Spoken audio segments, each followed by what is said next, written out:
Let's talk to Isabel Oakeshott, to talk international editor, of course, as well, on the occasion that, Isabel, we've got now 1.912 signatures on this this petition that the BBC doesn't want to mention, Sky doesn't want to mention it, so you'll have to listen to talk if you want to hear it being talked about. But quite an extraordinary number of people don't seem to think the government are doing a very good job.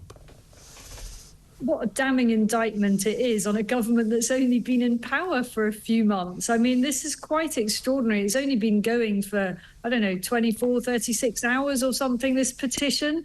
And of course, Labour will say, oh, it's meaningless, shrug, whatever. But the truth is, this is now gathering global attention. I've just seen the Times of India is running a piece on it. There's television stations in India reporting on it, and I'm sure it will be picked up elsewhere very quickly. And it doesn't have any power as such. There's probably a way of getting out of having a debate on it, because there's a certain clause in the small print, if you like, about whether these motions have to be debated that would allow a get out. But it's a very, very powerful insight into just how disillusioned people are already. Exactly right. And it does make Keir Starmer look on the international stage like a bit of a sort of a wet fish, doesn't it? It looks like he's a dud, because wherever he goes now, people will go, oh yeah, I'm told, I haven't checked this, but there are now more people who want to have another election than actually voted for the Green Party. So I dare say that number will continue to rise. But it makes him look like he's a sort of a dead duck, a walking disaster, because everything he does seems to make people more and more upset. I mean, this morning we've got the CBI, the latest people to come forward to say the budget is an absolute disaster. But Rain Newton-Smith, and I mean, I'm not a big fan of the CBI, as I'm sure you're not either, but they say we must warn today that tax rises like this must never again be done to business. Most companies are going to freeze their hiring plans. Some are going to be forced to lay people off. Some are looking to delay pay rises. You know, we've got the pensioners up in arms, the farmers up in arms. Even Dan Needle, the Labour apparatchik tax expert, has come out and said, yeah, they've got it wrong on farming. Oh dear, oh dear. I mean, look, the Prime Minister doesn't really need any help, does he, to look like a muppet? Because he already did look like a muppet before this petition. The trouble is, just looking at him, he just doesn't seem to carry any authority. He looks weak, and he looks like a man, just a sort of grey managerial figure who's frankly struggling even to manage a small team, never mind a country. Right. It is really concerning for the fact that we've still got another 4 or 5 years of this, and this budget, this blunder budget, is unravelling really rapidly. The government put growth at the heart of its agenda. You know, they were talking about growth before they came in, and it seemed like because they felt that's what they had to say to try to reassure the business community. But nothing that they've done is actually going to create any growth. That's the problem.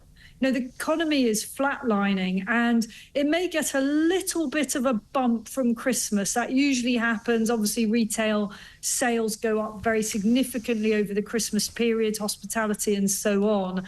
But essentially, we're really bumping along the bottom, and none of what Rachel Reeves, Rachel from accounts, should we call her, has done seems to point in the direction of any kind of growth boost or injection. No. Well, quite the reverse. I mean, unemployment's going up, inflation's going up, the energy prices are going up, so inflation's going to go higher. Growth is at 0.1, right, I think, for the 3 months up to September, probably likely to go into negative for the final quarter of the year, even though, as you say, despite the Christmas bump. But, I mean, I've got this from somebody called Natalie down in Cornwall about the school systems as well. How about this? Grammar and gifted STEM schools set up in poor areas are now being flooded by wealthy kids whose parents can't pay the fees. Now poor kids can't get in, and house prices in poor towns have gone up beyond what we can afford. For example, kids from the Ben Ainsley private school in Truro are now going to Nexus in Camborne, one of the poorest towns in the UK, thus taking away any chance poor kids have of levelling up out of poverty. This has pushed up the price of a 3-bedroom house to £270,000 when the average salary is 14. And that's the effect of Rachel Reeves' budget, basically. Yeah, I mean, she should have left well alone with the private school system. Parents already paying crippling amounts to take their children into the private system, generally not because they're crashing snobs, but because they want to do whatever they can to give their children a reliably brilliant education, which unfortunately you can't always get in the state sector. Right. So why upend that and then be surprised when it has unintended consequences? There's something else I want to bring up this morning, which is on the farmers and that gathering sort of anger after last week's protests. I was contacted over the weekend, somebody alerting me to the fact that widows are very unfairly disadvantaged, further disadvantaged by what the government is doing here on farmers. So if you are a widow, you've lost your husband or wife, Mr. or Mrs. Farmer, recently, you are very, very heavily, badly affected by this new inheritance tax measure, or rather your children are, because they're not able to take advantage of the double allowance from one spouse to another. So it's a real widow's tax, this, on farmers. And I think that's something that hasn't quite been explored or highlighted enough yet. No, quite. Well, like many of the things that they've done, it doesn't look as if they've actually looked through to the sort of back end of the report that they were given by the Treasury, because they haven't really factored in all of the different ramifications of all of these taxes they put on. I mean, we found out last week that they're only going to get 500 million out of the farmers if it all works out for them, but they're giving away 500 million to farmers in Asia, in Africa and in South America for climate change. We learned this morning that the COP29 meeting was not only still going on, but we've apparently agreed to pay our share of a £239 billion climate fund for this year alone. I mean, what's going on? I mean, that is just absolutely ridiculous. And no prime minister or leader of our country should have any truck with that whatsoever. No, especially not a government that is bleating day in, day out about black holes in the public finances. Yeah. There's no need whatsoever for the UK to be paying some kind of reparations for the Industrial Revolution. I mean, I'm laughing because it is almost comically ridiculous.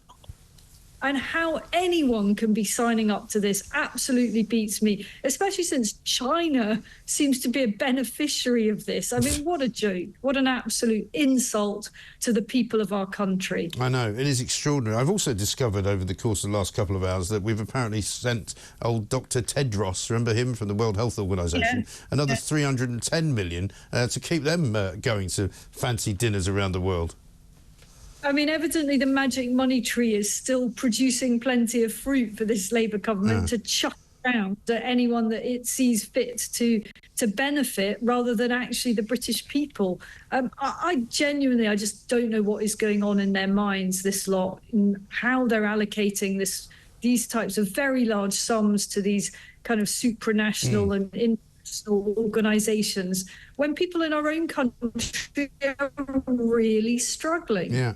Exactly right, and nobody wants it. Nobody asked for it. They didn't promise it. You know, they didn't get elected on the principle that, you know, we're going to spend a bucket load of money of yours on climate change. A lot of people saying to me this morning as well, particularly in Wales, an awful lot of the effects of the climate change manoeuvrings that we've done, cutting down trees, you know, taking reservoirs out of use, making sure that in one case in Wales a wall was removed and it was replaced by some railings which don't actually stop water at all. An awful lot of the flooding that's going on is down to many of the measures that local councils have taken over the course of the last decade to try and sort of, you know, stem climate change. Yeah, I mean, there's quite a lot of debate about that, isn't there, and the extent to which measures are ostensibly to do with climate change and making things better environmentally are actually leading to quite the reverse. And certainly industrial farming, the bigger farms get, the worse that tends to be for flooding, because you get more monoculture, soils get thinner, and that will be another effect of this inheritance tax. If farms are breaking up and in the end you have a smaller number of much larger farms, that is not going to be good for the environment either. I mean, everything's a shambles, isn't it? These floods caused absolute chaos on the transport system last night.